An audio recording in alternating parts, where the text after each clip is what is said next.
Hi everyone, my name is Suma and I'm here with Darryl Anka, who channels Bashar, a multidimensional being from future.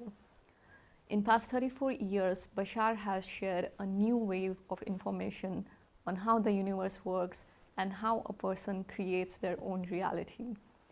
In addition to channeling, Darryl also expresses his creative talents through writing, directing, producing films through his own production company, Zia Films.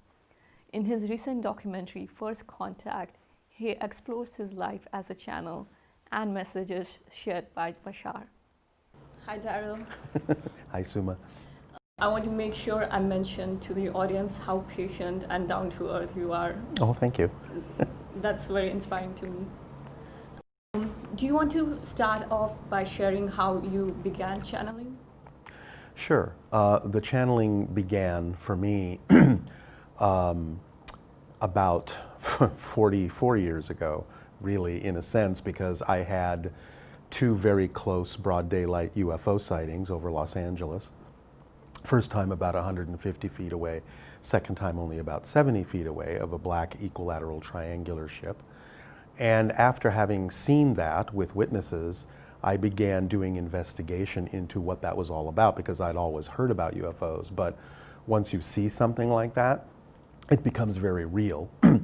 But of course, we are told that things like that are not real. So having seen it and knowing it's real, I began doing a lot of investigation into what was behind all that. And 10 years after the sightings, I was ultimately introduced to another channel who was holding seminars, because I had at that point done a lot of reading and become familiar not only with UFOs but other books on psychic functioning and channeling and things like that. And so I went to see the other channel, and I thought the information coming through them was very interesting and very helpful. And eventually the entity coming through that channel offered to teach a channeling class. Now, I went into the class not because I thought I wanted to be a channel. I just wanted to further my research, because I didn't understand how channeling could be taught to someone. I thought it was something that just sort of happened to you. But the class was a series of guided meditations, and it was really just to put you in touch with, you know, your own consciousness more deeply, your own creative energies. It wasn't expected or assumed that anyone had to actually channel another entity. But about halfway through the course, when I was in a meditation being given by the entity, a message came into my head, and a memory came back at that moment that was from Bashar, and it was basically remembering that I had made an agreement to do this in this life with him.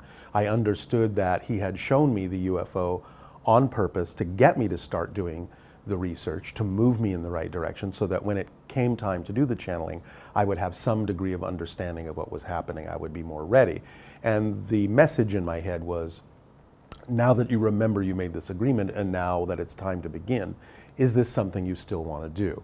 Now, while all this was happening in my head, it was happening in a split second. You know, I saw Bashar's image, I got all this information. It was just sort of like somebody had just downloaded all this into my brain in an instant. Now, I didn't tell anyone what was going on, but the moment this happened, the entity coming through the other channel stopped talking to the class and turned to me and said, "There is an entity here for you now, if you're ready to begin."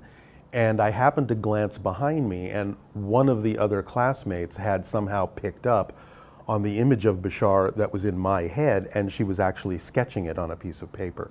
So I automatically knew that there were two outside validations, that it wasn't just my imagination.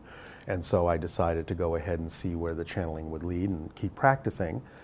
And eventually, a woman named Margot came along, and she was doing the first doctoral thesis paper on the connection between psychology and channeling, and I became one of her subjects. So she invited me to her house, her friends would come over, I would channel to them, and she would make her notes and write her paper. Well, the first week, 5 friends were there, and then word of mouth started spreading, and the next week, 10 friends, the next week, 20 friends. We had to start doing it in 2 houses a week. Then we had to start renting auditoriums, because there were so many people that wanted to come and hear what was coming through. And then people started inviting me to different cities, different countries, and here I am 34 years later, still channeling. Now, is Bashar, is he from a different planet or is he from a different dimension? Both. He is in a parallel reality. They have a planet. It's similar to Earth, although there's a lot of differences about it. But yeah, he's in a parallel reality that we can't really see unless we would make a vibrational shift in our energy to go to that reality. And conversely, he has to make a vibrational shift to come to our reality and be able to perceive it as solid and physical. But they do have a planet. In their ancient language, it's called Esasani. And it's much more natural than ours. There's no real big built-up cities or structures. Their spaceships are basically their cities. And so they leave the planet more natural, very green, a lot more water, a little more oxygen than we have. But a place that we could get used to, a place that we could live on if we made the adjustment to their reality. And what does it mean to be a multidimensional being? Well, they have evolved to the point where they can actually perceive things in different realities. They can see the connections that they have in parallel realities, and they can use that information to enhance their lives in very exciting ways and live almost in kind of a dreamlike reality where through synchronicity things can happen very rapidly, very magically, without a lot of, without any kind of struggle or effort whatsoever. They live on what they call pure synchronism. Everyone is just where they need to be, when they need to be there, with whom they need to be at that moment, and they really trust the timing of that so that their lives unfold in a very effortless kind of a way. So I'm guessing there is no concept of time on their dimension? There is somewhat of a concept. It's just a lot more malleable and flexible than ours is. They know that time is a projection of consciousness. In a sense, it's an illusion or a side effect. And they know kind of how to use it in a different way, like a tool that allows them to accomplish things in a way that to us would seem that time doesn't really matter so much. To them, they're not really as locked into the concept of time as we are, but they still understand the concept. It's just that they use it differently. How would you describe their society or their way of living on a day-to-day basis? Well, as I said, Bashar society operates really on pure synchronicity. Everyone is doing whatever it is that they're passionate about doing. If somebody needs something, there's always somebody right there that can give it to them, or they can give to others what others need at that moment, again, based on the synchronicity.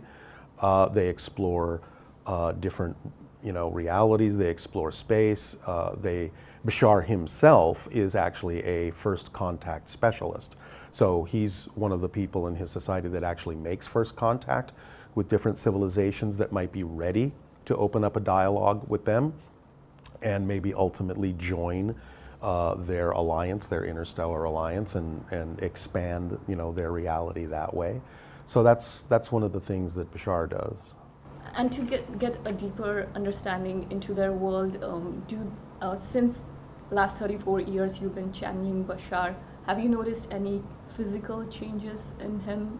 Has he grown? Well, there's been more physical changes in me by having done the channeling.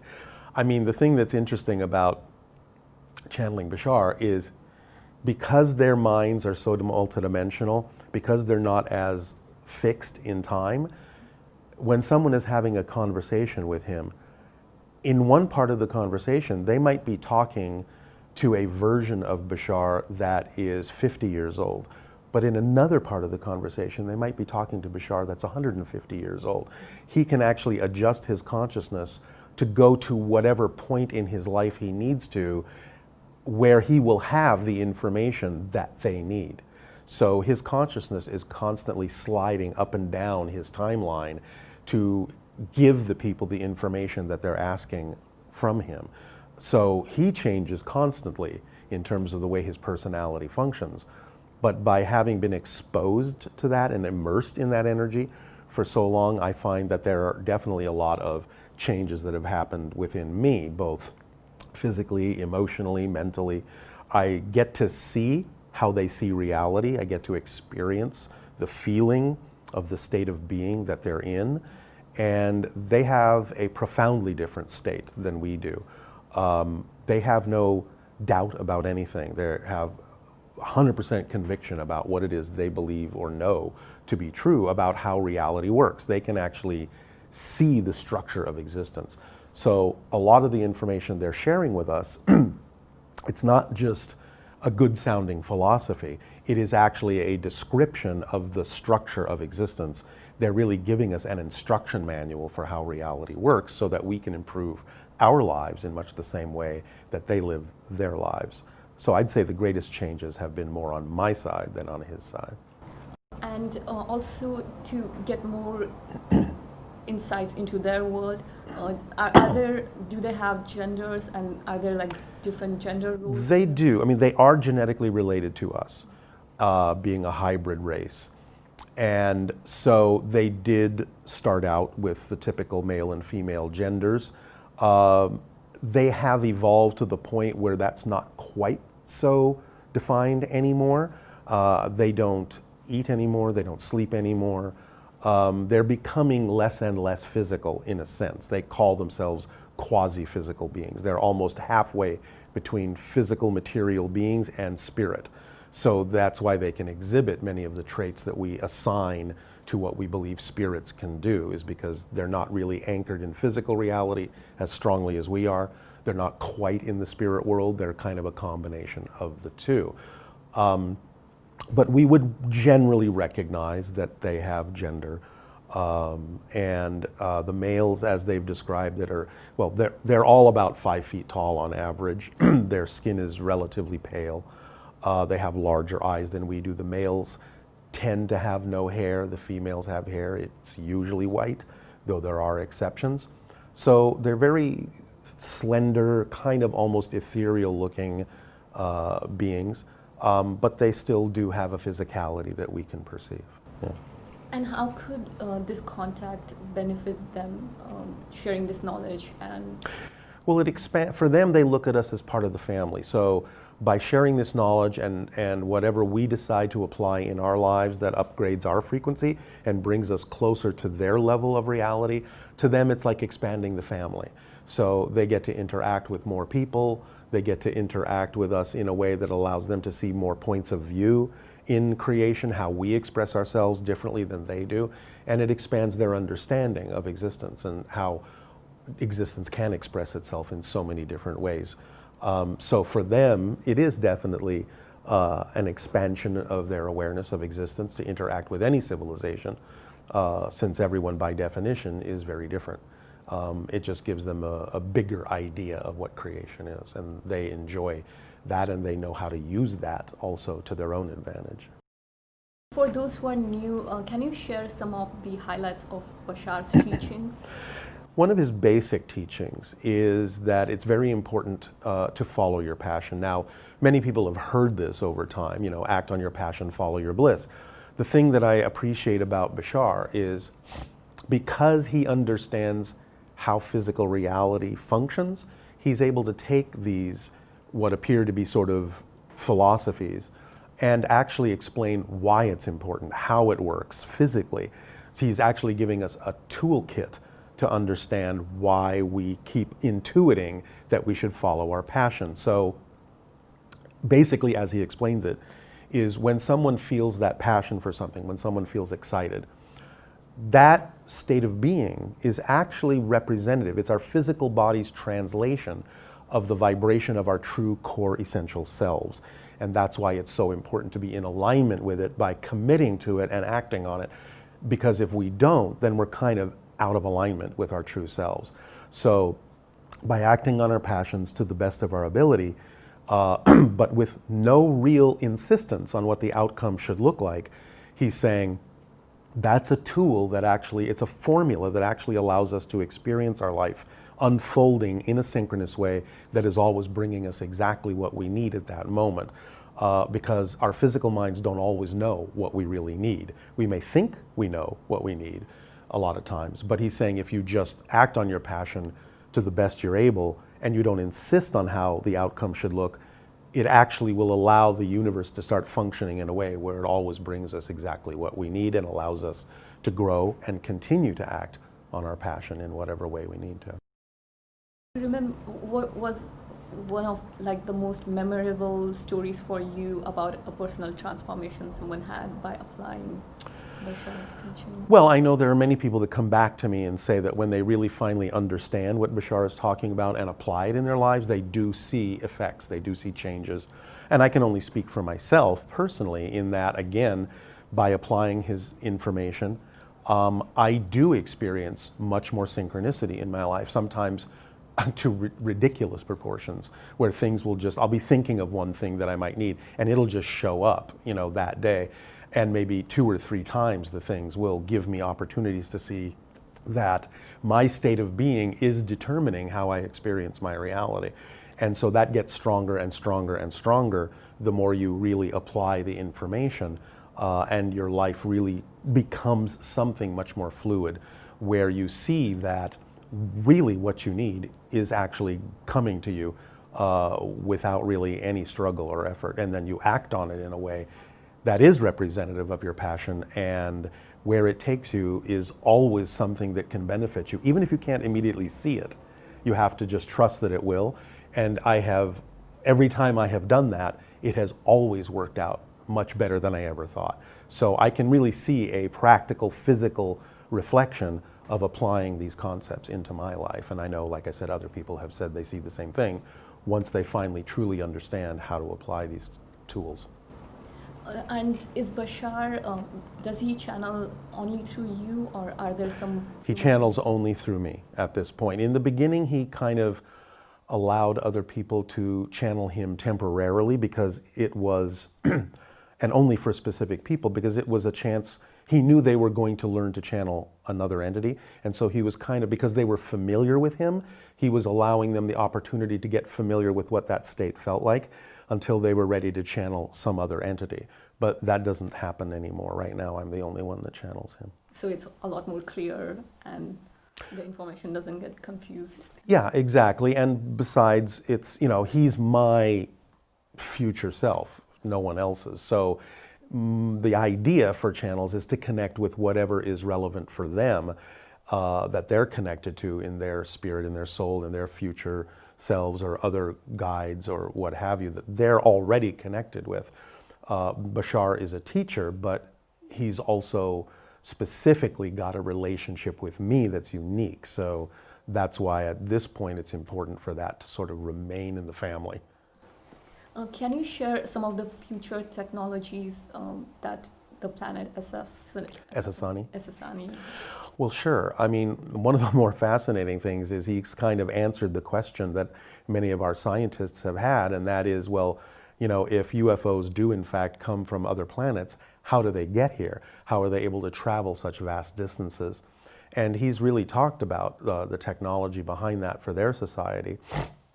And it's a very esoteric concept, but fundamentally it has to do with the way they look at reality, because we consider, let's say, for example, an object to be existing in a particular location.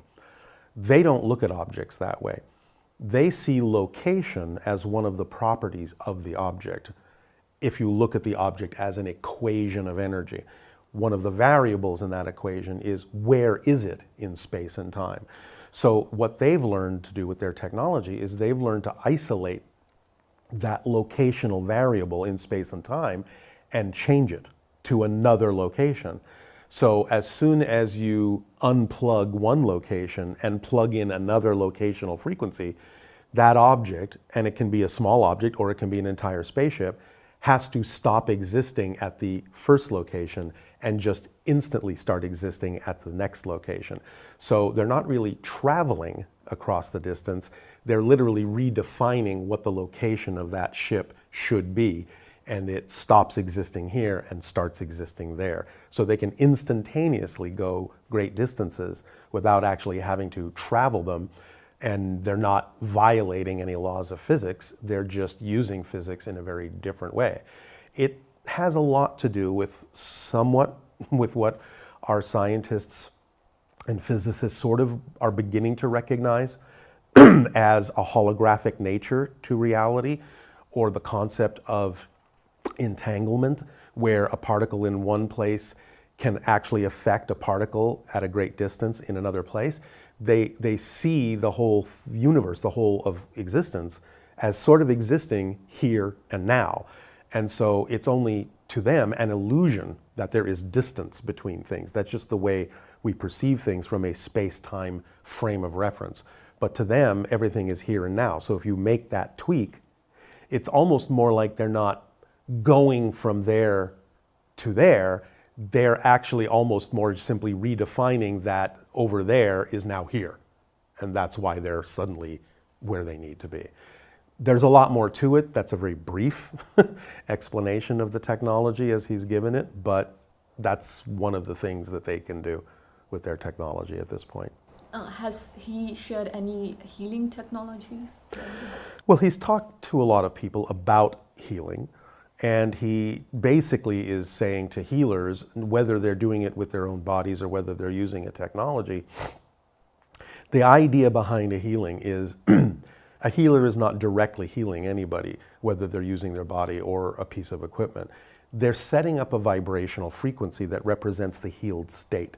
If the person that needs the healing chooses to match that frequency, they will heal themselves. They'll bring themselves back into a centered state by taking the cue from the healer as to that vibration they're giving off. So he's talked about that and said that that principle is what needs to happen in our technology as well as in our biology for people who wish to heal others. It's all about resonance, it's all about frequency, because each different state represents a different state of being. So when you find the right frequencies that represent being healthy, and a person chooses to match that frequency, they will simply exhibit a healthy state. So he's talked about that, yeah. So that's possible even here? Absolutely, absolutely. Sure. And has he shared anything about the crop circles, where they come from? He has a little bit. He hasn't been asked a lot about that, but the one thing I remember is he said, well, it is a product of consciousness. It's a product of different levels of consciousness, including our own. So while there might be other beings, other spirits, other extraterrestrial beings that are sometimes involved in manipulating the physical electromagnetic energy of the earth in order to create these symbols that are, in a sense, messages to us on a different level of consciousness, it does definitely involve our consciousness, and it's a reflection of us attempting to wake up to our true nature and feel our connection to nature again. Even though there might sometimes be very specific messages in those things, the delivery system is coming through nature. It's coming through natural growing things. And therefore, it's an opportunity for us to really remember that it's not about just aligning with nature, that it's that we understand ourselves as an expression of nature. And so it's like the earth, in a sense, is speaking to us and attempting to remind us that we are a part of its nature and not separate from it. This might be a silly question, but why don't they give us a more straightforward message through crop circles where it's... Because it's about the mystery, and when you really need to solve a mystery, you're much more engaged. If somebody just says, here's the answer, well, then what are you going to do with it if you don't really relate to what they're saying? When you are presented with a process through which you discover the answer, it's much more meaningful. It sticks with you much more strongly. You've made it your own because you've gone through the process of, in a sense, sort of unwrapping a present and seeing what the surprise is. And it's much more engaging and it's much more holistic. And it's something that lasts with you, because sometimes if people aren't ready for certain information and they're just given the answer, they might be interested in it for a few moments and then they'll just sort of forget about it because they don't know what else to do with it, because they haven't made it something that's true for them.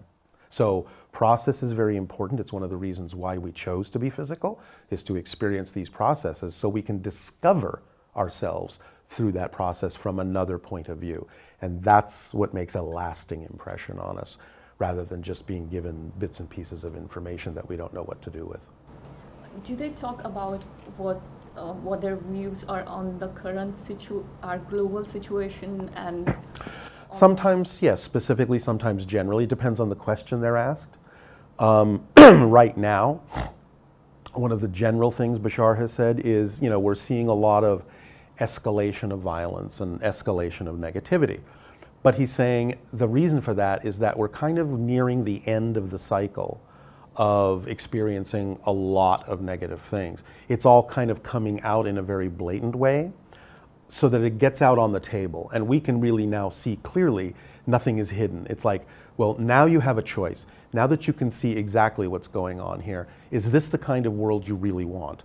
Start making choices that are more beneficial for you, because now you're being shown what it is more clearly that you don't prefer, and it makes it easier to choose by comparison what you do prefer.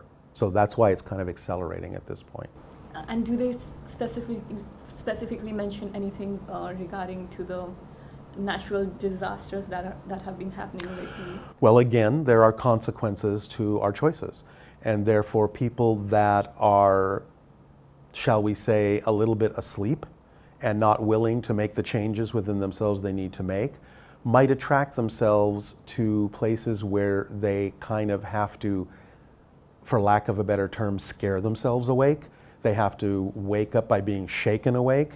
They have to face all the things that really need to change in the world and do something about it, rather than just letting things ride and think that something else is going to take care of it for them. This is our world. We need to make choices that are really in line with what we prefer the world to be. So it's not that we have to experience things in a catastrophic way, but I think a lot of it is reflective of the fact that our society's in denial about a lot of things, and that until we wake up, we're probably going to experience things in a way that force us to change, that force us to look deeper within, that force us to find our true humanity and our connectivity to other people. If we are willing to just do that, then we don't necessarily have to experience transformation in a catastrophic way. So it's up to us.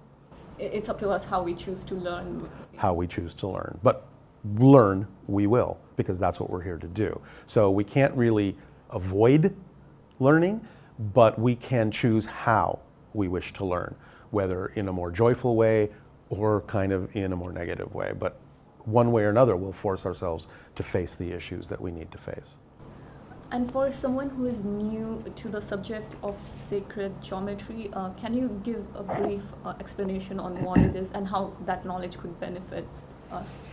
Well, sacred geometry, as I understand it, and as Bashar has explained it, is just a recognition that physical reality is based on certain structural, geometric, or resonance patterns of energy.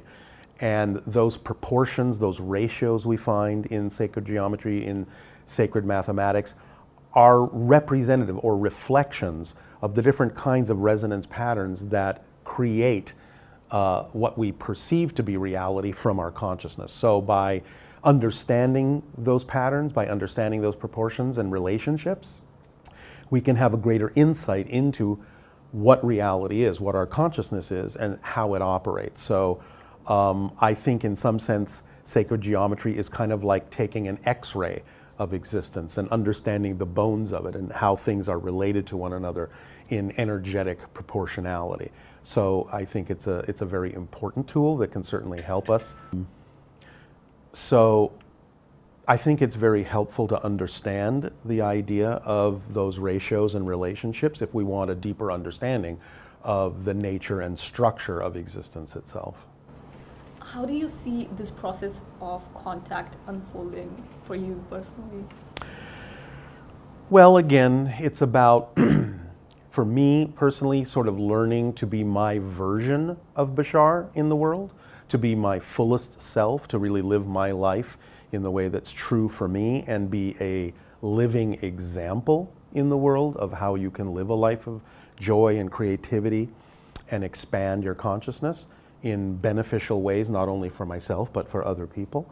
So I think that the more people that apply this information and become living examples that you can do that, will also benefit other people who then can see by example that it is possible to live your life that way. So I think that's what really makes the difference, is that each person for themselves lives their life to the fullest And that actually gives everyone else an opportunity to do so as well, because then they have examples around them of people who are able to do so. How are they gauging our collective consciousness if we are ready for a contact? They gauge our consciousness in a variety of ways. First of all, just by frequency. They're attracted more to the frequencies that are reflective of being willing to engage in contact with them. I mean, this is how they go about it on every world that they contact that they believe is ready to begin. And the first step is this: they start disseminating information in some way, shape, or form, usually through some form of channeling or connection, conscious connection, to see what we do with that information, how we receive it, how we apply it, if we apply it. And that's the first level of deciding whether or not we're actually ready for more. Because if we're not really ready to accept or apply the information, it's kind of pointless for them to go further. We're just not ready. But if we do start applying it, if we do start absorbing it into our society, and we show the differences that happen in our lives, it's like getting an upgrade, and it's raising our frequency, and it's getting us closer to their level of reality, so that it's easier for them to engage with us and easier for us to engage with them. There is also a form of contact that actually takes place sort of physically. It happens on a slightly different physical level than ours. It's almost like just a step above our physical reality, like almost what we would call a dream state, but isn't exactly the same thing. And by having contact in that level, we get familiar with them. But very often we forget, or are made to forget, that we've had that contact, because another way in which they determine whether we're ready for more contact is if we then start remembering on our own, either through dreams or synchronicity or just in our memory, that we've had contact with many of them already. The rate at which we remember that contact has already occurred gives them an understanding of how ready we are for more contact in a conscious way.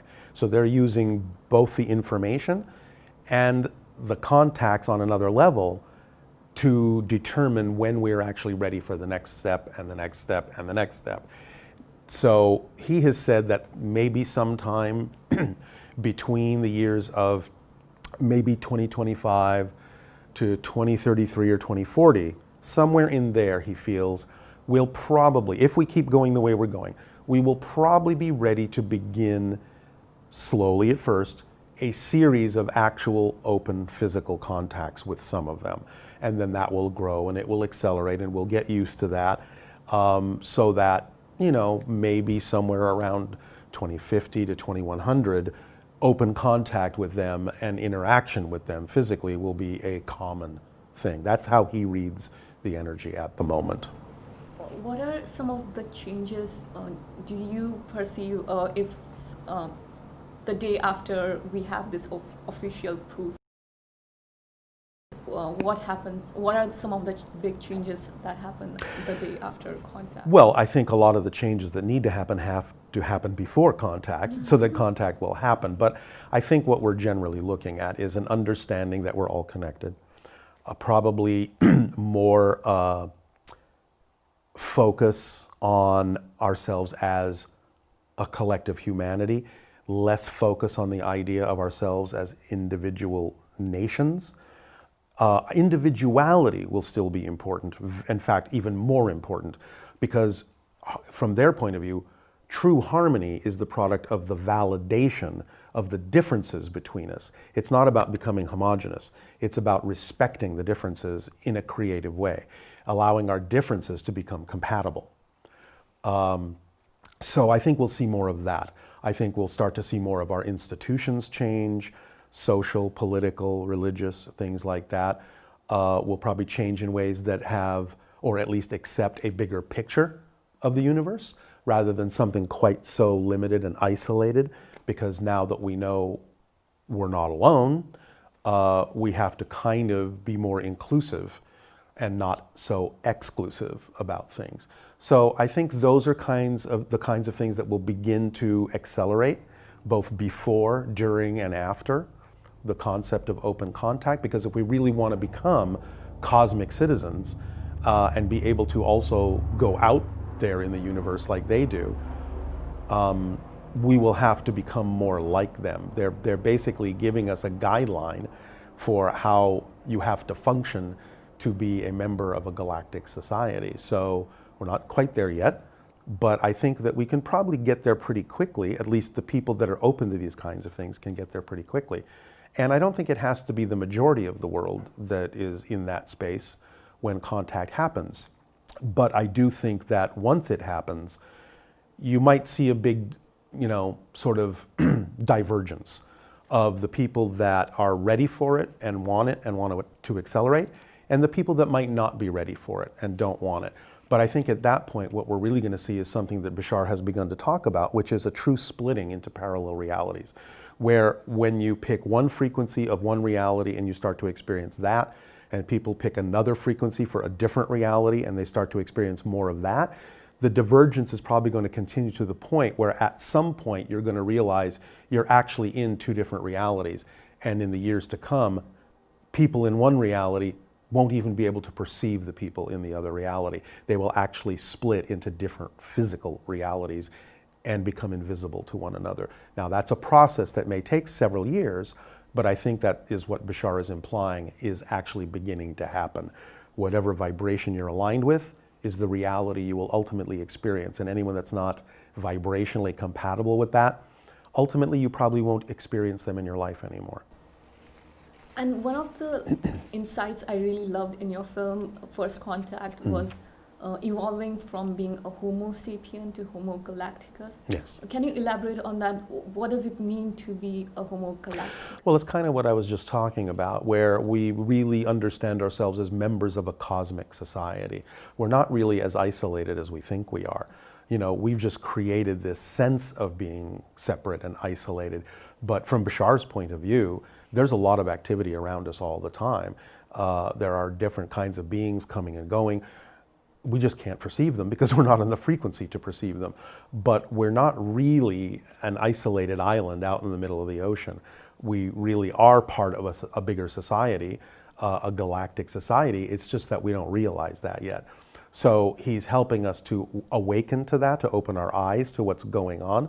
Of course, as long as major parts of society are in denial that they even exist, that UFOs aren't real and all this kind of stuff, then we're not going to be able to perceive that reality. But the more we understand these things from a higher point of view, the more we're actually capable of perceiving the reflections of the fact that that reality exists all around us. And I'm glad that you brought up and mentioned the documentary First Contact, which is about how I became a channel. It shows reenactments of my UFO sightings.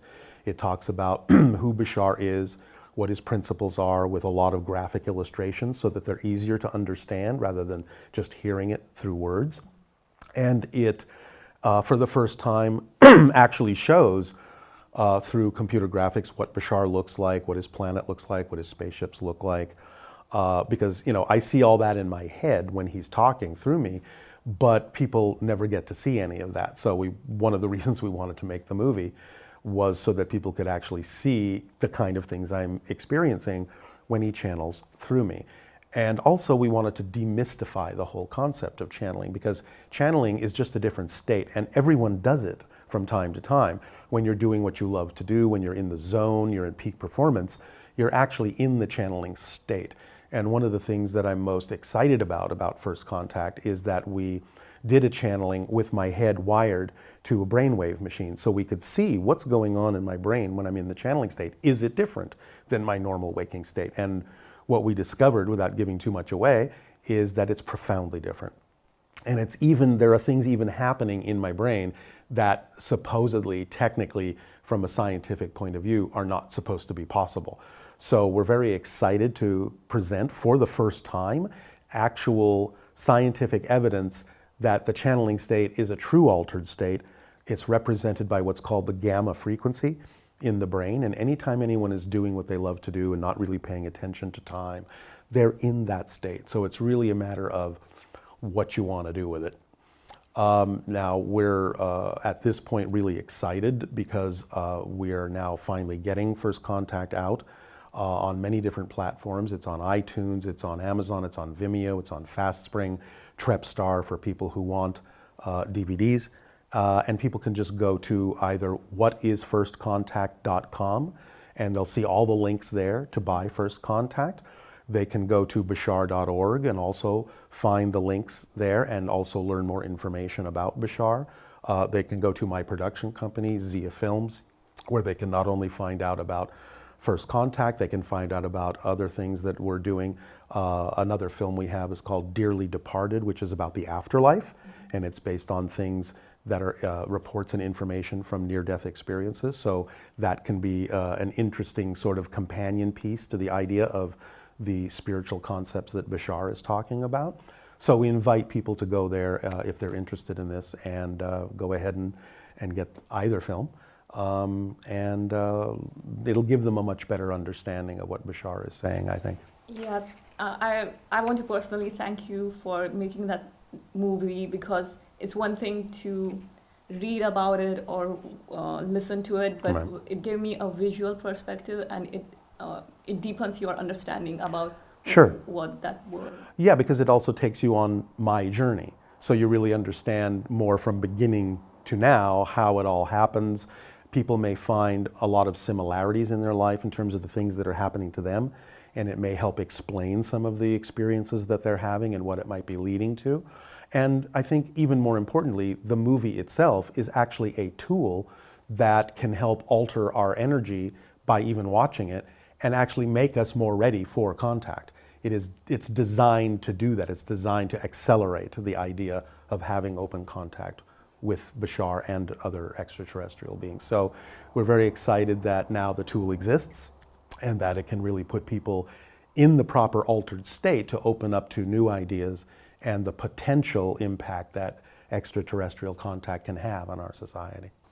Thank you so much for sharing these deep insights. It just expands you at a bigger level. I really want to thank you for that. Well, I want to thank you for the opportunity. I really appreciate it. So thank you very much.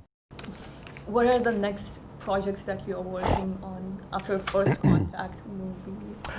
Well, I mean, you know, this is the first thing and the only thing we've done directly with Bashar Communications from my production company, which is Zia Films. You know, so we have a lot of other projects that are in the works. We have a TV series now that some people are looking at that actually is about disclosure, is about the whole story from beginning to end of the whole, you know, thing going on with UFO secrecy and people wanting the government to disclose the information. So we've created a dramatic TV series, basically, that tells not only the whole story from the human point of view, but also from the aliens' point of view, which has never been done before. So it's kind of, in a sense, like an X-Files for the 21st century that really covers a lot more ground of what's going on, or at least what we believe is going on, and also gives all the different perspectives in a dramatic way. I mean, a lot of it is dramatized because it is a TV drama.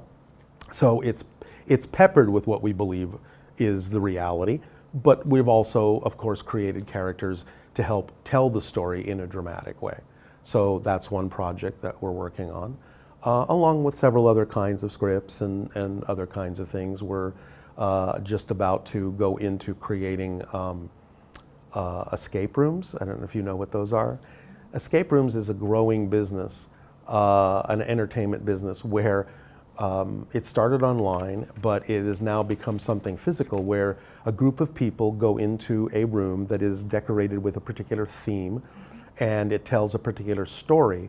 And the people need to find clues and solve puzzles to get out of the room in an hour. They have to escape the room that they are locked into by living the story, finding the clues, solving the puzzles.